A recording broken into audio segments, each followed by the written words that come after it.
Hi guys, Steve here, alias Jethro.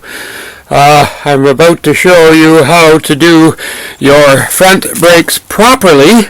Apparently Fred had his brakes done by a mechanic friend or whatever. I don't know the whole story, and I don't mean to put anybody down, but anyway, they weren't done properly, and I'm going to show you how to do your front brakes properly and professionally, just as you would if they were sent into the shop. Shops can be very expensive. They have overhead, understandably. So, given that, you can understand. But it's nice to always save money, right? So anyway, I've had experience as a mechanic. I was an apprentice once, and I've always worked on cars and muscle cars, so I have much experience. Anyway, so I'm going to pop the wheel off here. I've already done the other side. It's all good. And I'm going to show you what wasn't done with this brake job. What's happened is that all that was done basically that I can see was brand new brake pads installed. The calipers were not serviced properly. So anyway, I'm going to redo everything, and hopefully everything's good. Well, it will be actually. So we've gone out and we purchased brand new rotors. Oh, where are my other ones here? Now, I got to go around here to the other side. Oh, my nose has been running like a tap since I got out here. Anyway, there we go.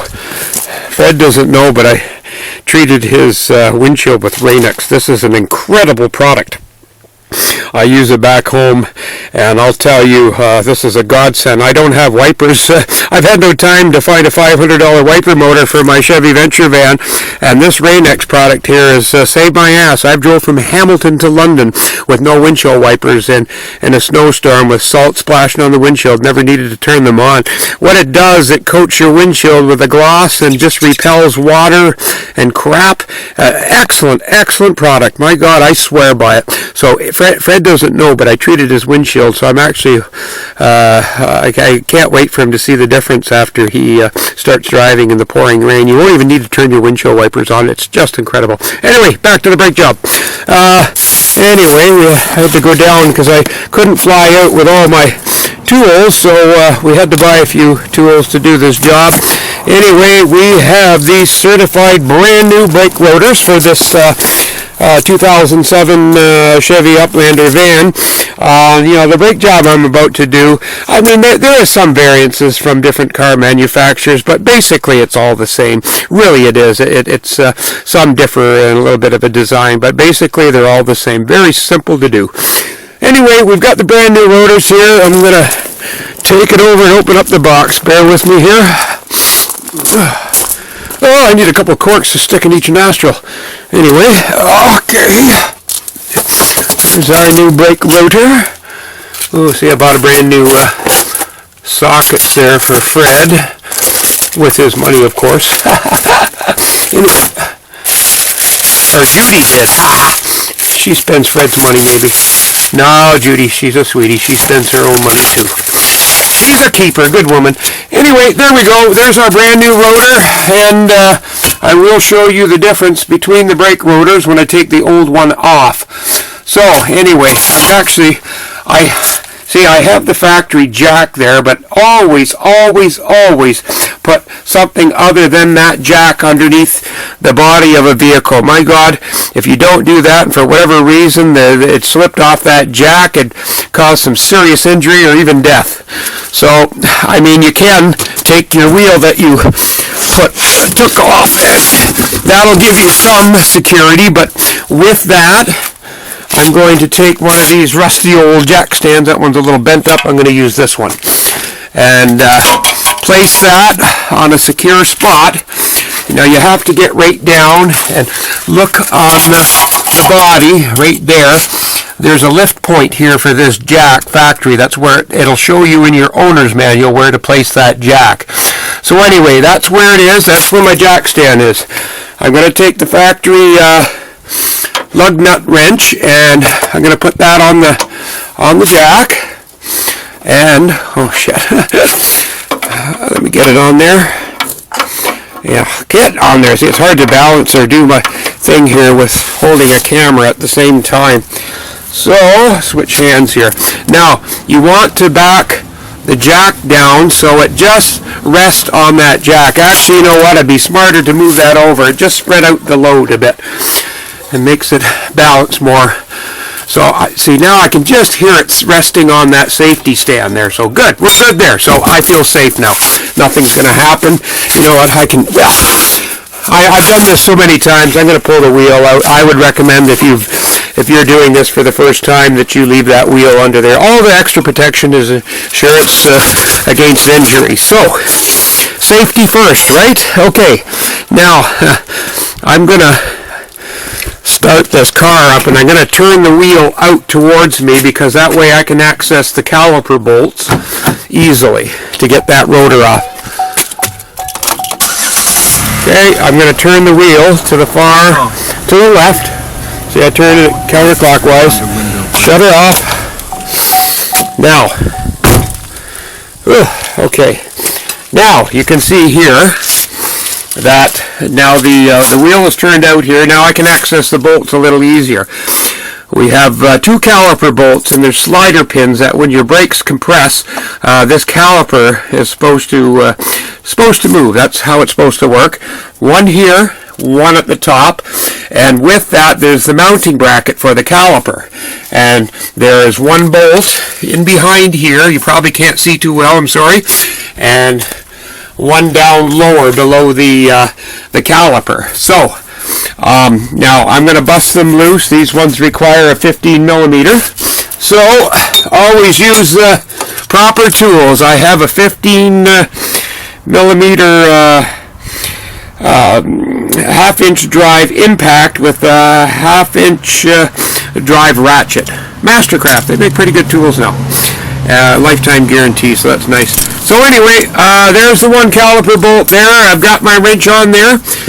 Just for leverage, they're on there pretty tight, right? So I'm going to use this pipe over top to give me some leverage, and I'm going to bust that nut loose. Obviously, I'm going in the wrong direction here, so it's a little difficult to do and balance my video camera here at the same time. So there we go.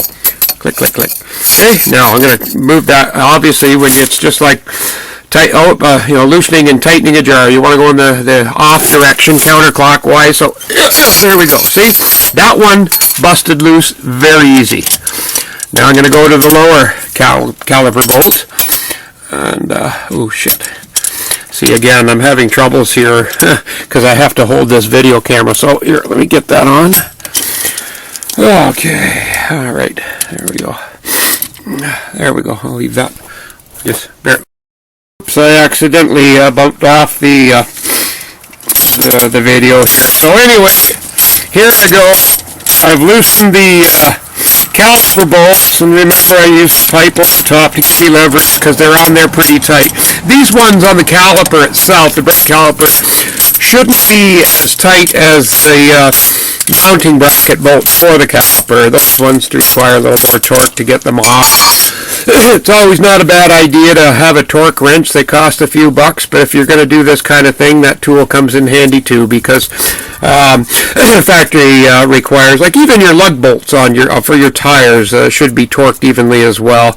I've had so much experience in automotive that I can pretty much do it incredibly enough accurate just by hand and feel, So, however, anyway. Boy, I can't wait to get back and start the restoration on my Dodge Magnums. Boy, you're going to see a lot of tips there as well. Maybe I'll have somebody hold the camera for me.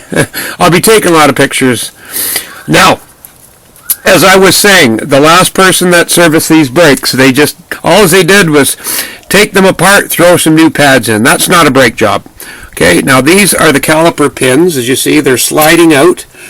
Now, if you notice, there's hardly any grease on them, and there's even a bit of friggin' rust on there. I mean, that's a very poor job.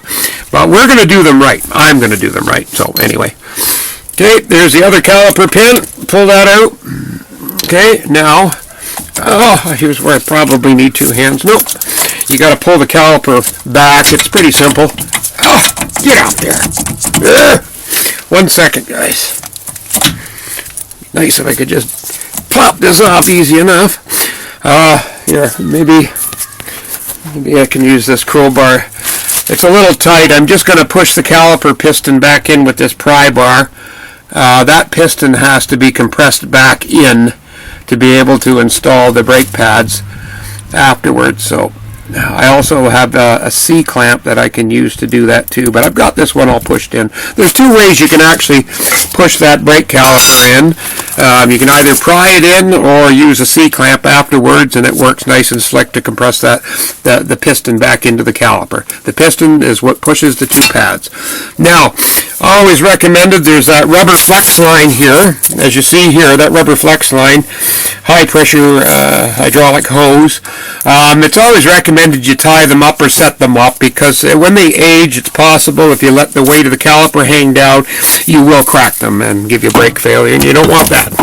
Now, when you're doing brakes, always inspect your lines. I mean, this vehicle's fairly new, so there's really not much rust on the steel lines and the flex lines. I can see it doesn't have any cracking on there, so that's good. So, okay, here's 1/2 of the brake pad. Yeah, there's a lot of meat on them. These are Raybestos brakes, and they make very good quality. So one good thing, the guy installed brake pads. See, these were thumping around with these old rusty rotors, and they were warped from heat. That's what causes when you step on your brake and the friction. See, look at the surface of that, eh? That was a shitty brake job, and these were brand new pads. Now, I always recommend putting in brand new pads to do a proper brake job. You put everything in new, for Christ's sakes. You're trying to stop a 3-ton friggin' vehicle, like, well, do it right? So anyway, I will use these. I'm going to take the vehicle for a safety run, and these will remate to the surface of the new rotor. I mean, if I was doing this for somebody and they were paying me to do it, I would recommend new pads, but we'll be fine. These will break in. And as I said, I'm going to test drive the vehicle before either Fred or Judy drive this vehicle. Anyway, I want to make sure it's safe and going to be able to stop. So anyway, I'm going to set that down on the ground. Try and get out of the light here so I can keep everything going. Here is the other half of the brake pad. There we go. Now, here we're left with the mounting bracket that holds the brake caliper and the brake pads. So now I have to bust them loose. Right there, there's one bolt. Up there, there's the other bolt. 2 bolts. Very simple, eh? So I'm gonna get this on there. Oh, have I got the right bolt? Yes, I do. Okay, so again, it's just like taking off a lid of a jar. We're going to turn it in a counterclockwise motion. So I've got my pipe on there to give me leverage, and I'm going to lift up. Oh, that wasn't so bad. Yeah, make sure you have the right tools for the job, the right sockets, because if you put a wrong size socket that doesn't fit tightly, one of two things can happen. You can either strip the nut or bolt, and that can cause a big problem. You have to take it into a shop and have it heated up with a torch or cut off or whatever. You don't want it that. So make sure you have the right tools. This one's a 15 millimeter impact socket, so it's high tensile steel, very durable. It's the right one for the job. So anyway, Jethro isn't as strong as he thought. I'm going to have to back this up and reset this thing, and I'm going to break that one loose. Okay. Geez, I'm doing pretty good for one hand, aren't I? Bet you didn't know that a good mechanic can do a brake job with one arm. Oh, proof in the pudding. Speaking of pudding, this sounds like noodles to me. Anyway, there we go. I have both mounting bolts loose nicely. It's nicer working on newer vehicles. If you get some stuff that's 20 years old and rusty, it can be quite the pain sometimes to get stuff loosened, But anyway, there we go. There's one bolt. There's 2 bolts. Now, I'm going to be using this stuff. It's called anti-seize compound. Some guys like it, some guys don't. There is actual brake grease that you have to use on certain points of the calipers and brakes. Whoop, that came down easy. There's the there is the brake mounting bracket there, the caliper mount. Anyway, onwards. Okay, we have our brake rotor here. Now, to keep, that's, I don't know, I'm looking, I'll show you the comparison between the old one and the new one anyway. These rotors are warped and shot and thump, thump, thump on the brake pedal. So anyway, there is a special nut, if you can see here. That is a T30 Torx. And Judy took me out the other day, and Fred now has himself a complete set of Torx. That's just a 3/8. I'm going to put that in there. And I'm going to break that loose. Ooh, you know what? I'm going to set this down a bit because I don't want to strip it. Hang on a sec. Oh, shit. Okay. Well, I got it. Yeah, again, like you always want to use the proper size sockets and bits for anything, because once you strip it, oh my god, it's a nightmare, and you don't want to do that. Having the right tools makes the job go so much easier, and then you don't have to curse and swear and throw wrenches and take it out on good people. Anyway, okay, now off comes the brake rotor. Yeah, there we go. Now I'm gonna prop this up here. Bear with me. Sorry about the video shaking around here. Ooh, I got my distance here off. Okay, there we go. All right. I'm gonna pause and restart again.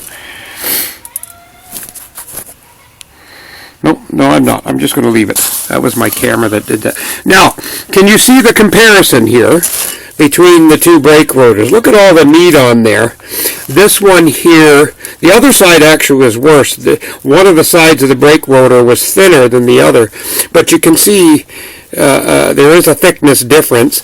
This one here looks to me, it's the factory. It's never been changed. Oftentimes at the factory they just use the cheapest shit parts to throw on the vehicle. They don't care. It's what you call quality. That's why they have BMW, Ferrari, and all that. They just top notch everything they use. That's why you spend more on cars like that. Everything's economy, it seems. Anyway, now, again, what I was saying about heat on brakes destroys brakes and will warp your brake surfaces, your brake rotors. And if you notice on the factory one here, every one is plugged. Air is supposed to pass through there, and that air actually cools the brakes. And because again, heat will destroy your brakes. So now this rotor here was an economy rotor, and oh shit, I think we picked these up for about, I don't know, roughly about 60 bucks a piece. But the really good rotors cost $180 a piece. So yeah, a little scary, eh? Parts alone. So anyway, we've used the cheaper rotor. We have the good Rebestos pads in there, so that's good. So they should do all right. Out in BC here in Victoria area, and that there's a lot of hills here, so there's a lot of stop and go and a lot of stress on brakes. So I mean, if you've got a lot of money to throw around, then I would recommend going to spend a little more. But however, these are fine. So anyway, I'm going to put the new rotor on there. These new rotors, okay, always you buy yourself a can of brake cleaner, and that cleans off all brake dust and crap. Now these new rotors, okay, these new rotors here come packed in the bag, but they put a grease on them for the obvious reason, so they don't rust. During storage or shipment, whatever. So I'm just going to spray that down, and I'm going to wipe the surface clean of any contaminants or grease. Okay? Now, because the thing is, too, that, if you leave the grease on there, and that gets on the oils or whatever, and that gets on the brake pads, that also will damage your brake pads. So highly always recommend you spray off, even if you doing a brake job and not replacing the rotors, always clean the surfaces with this $8 spray. It'll last you 10 brake jobs. You don't need to use a lot of it. Just use a clean rag, brake cleaner, and clean off that oil. Anyway, so we're ready to put the brake rotor back on, the new one. Oh, holy crap, man. Hang on, guys. bear with me a second. Oh, fuck, that caliper just fell. Okay. There we go. That's on. Now, remember again, we took that little screw out. See that? That's what they call a Torx. It's kind of a funny looking screw head on there. And there's special sockets for that. Or they're called Torx, and there's various sizes like we have here, right? We've got a number 30 out there now. So, I'm going to put that in. This, not all rotors have this, so it's a good idea. It just keeps rattling and brake noise down. I believe that's what the reason behind having that screw to screw the rotor into the hub. So, here we go. The one-arm bandit. The one-arm bandit doesn't pain me. Diddles the same, Jethro. That's okay. Oh, I love Fred and Judy. Awesome, awesome friends to fly me out here. And oh my God, nothing I won't do for them. It's just such a treat for me in my life right now. Oh. So there we go. Brake rotor's on. Make sure we get everything nice and clean. Now we're ready to do the reverse here. I'm going to remount the caliper mounting bracket. I'm going to take my bolt back out of there. Now I might have to pause here and get this thing mounted because it might require two hands. Stay. Maybe not. Boy, I'm good if I can get this all done with one hand. Come on. Okay.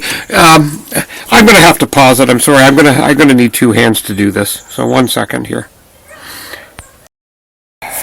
Okay, back again. I tightened the two caliper mounting bracket bolts, and I used the pipe over top to give me that leverage to torque them on real tight. So that's good. So now I can reinstall the brake pads, but before you do that, there's little surfaces here. They're actually pretty clean. Normally I would take them out on a bench, but and clean them up if they're rusty. These are what they call brake rattle clips. They keep the brake pads from rattling around when you hit the brakes. But anyway, we definitely want to grease any movable points on a brake. You're going to want to grease up. So I have these brake pins. Now normally too, if I was in a shop or whatever, I would put these on a bench grinder with a wire wheel and clean them up. But these are actually really clean. There's really no rust on them per se. Hello. So, hi guys. I'm doing a video. I'm making a video on doing brakes. Yeah. Where you guys live across the road? Yeah. Yeah. Do you know what YouTube is? Yeah. Yeah, I'm making a YouTube video on how to do brakes on a car. Hey, cool, huh? Yeah. Oh, boy, it'd be nice to have somebody hold this. I'm doing a brake job with one hand and hold my video camera. Cool, huh? Okay, I gotta keep narrating my video. Okay. So. Actually, can we watch? Cause I'm. If you want, yeah, if you want. Because I'm gonna be a mechanic. Hey, what do you do? Hey, you want to do me a favor? Come over here and hold this camera for me. Okay. Actually, if you want to stand on this other side of me. Okay. Hey, look at that, guys! I've got help. 2 future mechanics here coming over to give me a hand. Ha! Now you see the viewfinder there? Yeah. Point it right there at the brake caliper. Okay. Okay. Can you do that? Yeah. Cool. So, how's that? Yep. Okay. So now I've got to take this anti-seize compound. These are caliper bolts with a brake caliper slide on these, so you have to grease them up. If you don't, then they won't work properly. Yeah. So there's one bolt greased.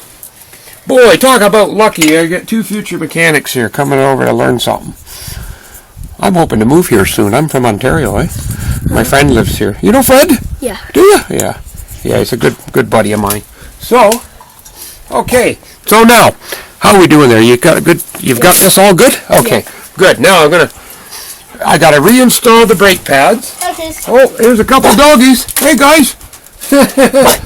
Okay. Now, have you got this? These are moving parts of the brake pad. You don't want to get this anti-seize compound on the pad surface itself. So you grease those and you reinstall them in here. Right? There we go. There's one half of the brake pad. And I'm going to do the other. Hey, You're ruining my video, buddy. Go. Come on, guys. We'll do a dog video later. Okay, now we're gonna install the other half of the brake pad. All right? Isn't this cool? Yeah. Hey, if I move here, I got a hot rod I'm bringing here. It's a Magnum, Dodge Magnum. It's gonna have a big racing motor in there. Anyway, here we go. Now, I don't want to get this stuff and contaminate the pad, so I've got to be careful and get these back in. There we go. Now, I've got the brake pads installed with the new brake rotor.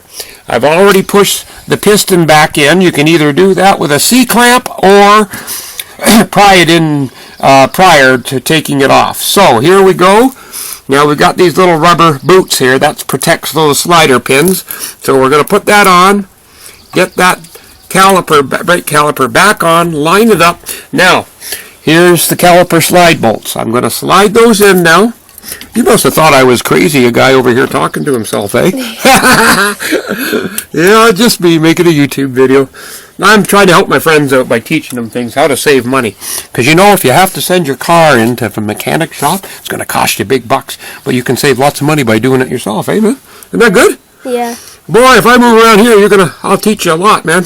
Okay. They call me Jethro. That's my nickname, Jethro, because I can do anything. Fix fences, build houses. There we go. So, we're almost done here. See, now we got to tighten these two bolts up. See that piston there? There's a hydraulic piston in there. And when you step on the brake pedal, it compresses the pads on that rotor, and that's what stops the wheel, right? And there's 4 of them, one on each wheel. Boy, you're going to be one of the youngest kids to know how to do brakes, man. And then you can go brag to your friends. Wouldn't that be something if you could tell your dad, hey, Dad, you want me to do your brakes? Wouldn't that be cool? Yeah. Okay, so here, we're going to get this caliper back tightened. Boy, you came around just in time, man. Here we go. Fred didn't think I could do this in an hour. He said, it's going to take you 2 hours to do front brakes. Ha ha! It's like, this isn't my first chance, Sally. You know, I told him I can do these brakes in less than an hour. See, I set an alarm on that cell phone that you're holding there, and it hasn't gone off yet. So I'm virtually done the brakes. So, there we go. I hope it didn't shut off. Woo. Okay, hold that there. Oh, here, I got it. Well, Okay. Well, here, no, hold that right there. Right here? No, hold the camera. Yep, right there. Make sure you look in the viewfinder. Okay, so anyway, I did the brake job in less than an hour. I'm taking 5 minutes off because I had to go in and show Fred the bad parts. And it didn't actually include taking the wheels off. So it actually took me, you know how long it took me to do this front wheel brake job? Probably about 40 minutes, I think, to do both sides. See, I'm using this pipe on there. You always use the right size tools, because if you don't, it'll damage the head of the bolt, right? And then it's harder to get off. So now, see, I use this pipe on here, and that gives me leverage to tighten it harder, right? So if you put a pipe on there, see, look at that. See, all done, guys. Cool. Jethro. They call me Jethro. I'm a bit of a nut. I'm a funny guy. Love kids. I got grandkids your age. Well, how old are you guys? He's 8 and I'm 8. Oh yeah, I got a grandson who's 7. Okay, careful, I'm going to start the car up and turn the wheel.